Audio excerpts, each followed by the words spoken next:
Hello everyone, and welcome to the Narcissistic Abuse Recovery Care Network. I'm Dean, the host of the N.A.R.C.N Network and channel, and also the host of the Unmasking the Narcissist channel. Today I'm going to be presenting to you episode 155, and the title of episode 155 is Knowing You Have a Narcissist. Now, episode 156 that will follow this is going to be loosely related to this episode, and we're going to talk about some other stuff related to if you have a narcissist and whether or not you know you have one. But we're going to go right into episode 155 here and just talk about some stuff related to knowing whether or not you actually have a narcissist. Now, a lot of people, when they are dealing with somebody who they may suspect is a narcissist in their life, they actually don't really have a clue what's really going on. They'll use examples that that person may just behave very poorly towards them. They may have some attributes that are problematic. They may do a bunch of stuff that we've talked about before on the network in other episodes. If you want to look up some of the things that help you indicate whether or not you have a narcissist, there's tons of stuff on the N.A.R.C.N network. There's tons of stuff on the internet about that you can look up, so we won't go into those specifics right here. We're just going to talk about whether or not you actually know whether you have one. And the reality is that most people don't know that they have a narcissist when they have indeed become involved with one. They see the behaviors that the narcissist is doing, and they interpret those behaviors as being more just problems. That this person has a problem. They're inconsistent. They go out and don't inform you where they're going. They don't talk about stuff, to you that they should. They have other weird behaviors. They just do a bunch of things that seem abnormal or that don't seem to conducively function within the confines of the relationship that you have with them. And a lot of people confuse those things with, this person just has some problems and they haven't been perhaps raised properly in a certain way, that they understand the way dynamically a relationship works or something. And there's tons of people out there who are like that, and not every single person who has some of those behaviors, of course, is a narcissist. And they certainly may not be a clinical narcissist. But when you actually have a narcissist, there are certain things that they will do that give you clear indicators that they may indeed be a narcissist.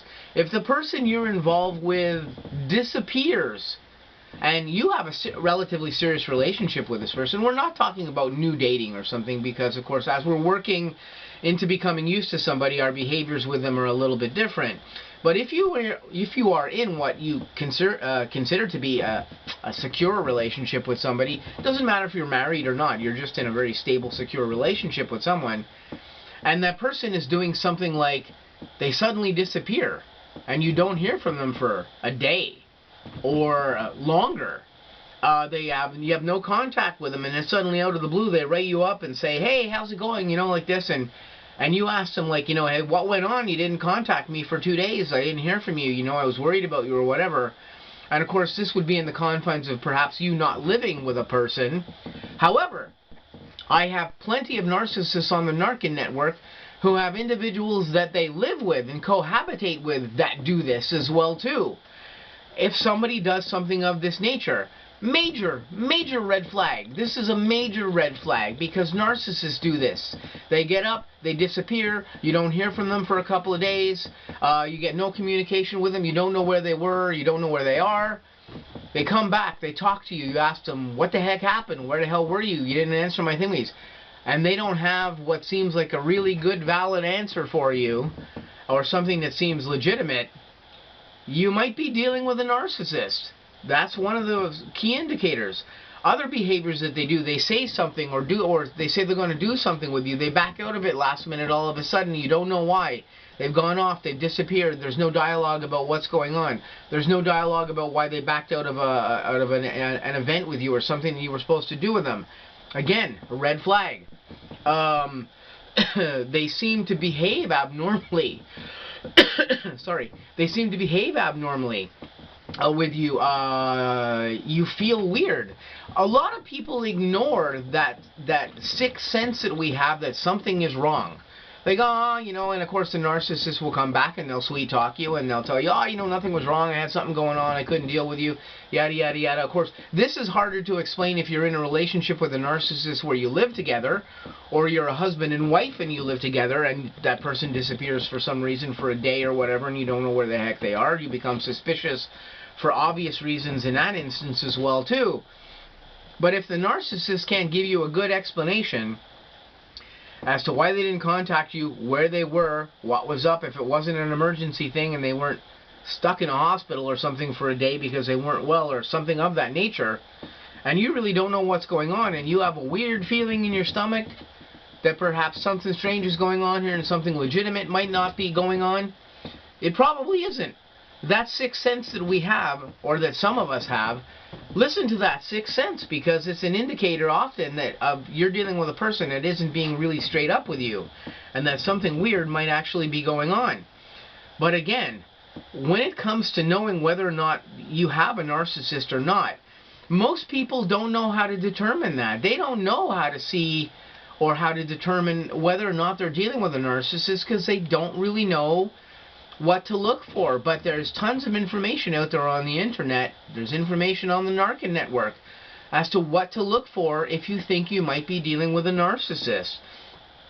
Read this information. Read as much of it as you can, because if your relationship that you have with somebody is questionable at this particular point, you might want to look into that and be sure that you're not indeed dealing with a narcissistic person.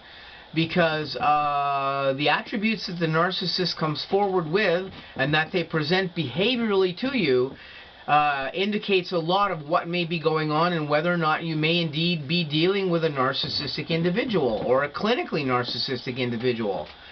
The signs are often there. We just don't see them because we don't know what we're looking for. Even though I studied psychology for very many years in my 20s, and I've studied kind of psychology on and off most of my life, I didn't really know exactly what to look for with narcissists. And I've studied, I've studied serial killers. I know what to look for in serial killers when they have psychotic behavior or weird behavior like this. I've studied a lot to do with psychology over the years, especially in my 20s. And yet, I had narcissists in my life, and the light bulb didn't go off in my head either that these people were narcissists. Why? Because I didn't really know what I was looking for. I didn't really realize what was really up there. And the second I became completely aware of what these indicators were, the light bulb went on right away, and I understood exactly what it was I was dealing with these people, and then I was able to adjust accordingly and figure out what the hell had been going on in my life with these individuals I had become involved with, because of course there's more than one of them, and why I kept attracting narcissists, and why I kept doing these things, and why I didn't see all the red flags in the first place. I just didn't know. It's not because I was stupid. I'm not a stupid person, and many of you out there are not stupid people either. You're educated, you're smart, you're intelligent, you're street savvy, perhaps. You have to know what you're looking for, and the only way you can know what you're looking for is if you do that research and look this stuff up.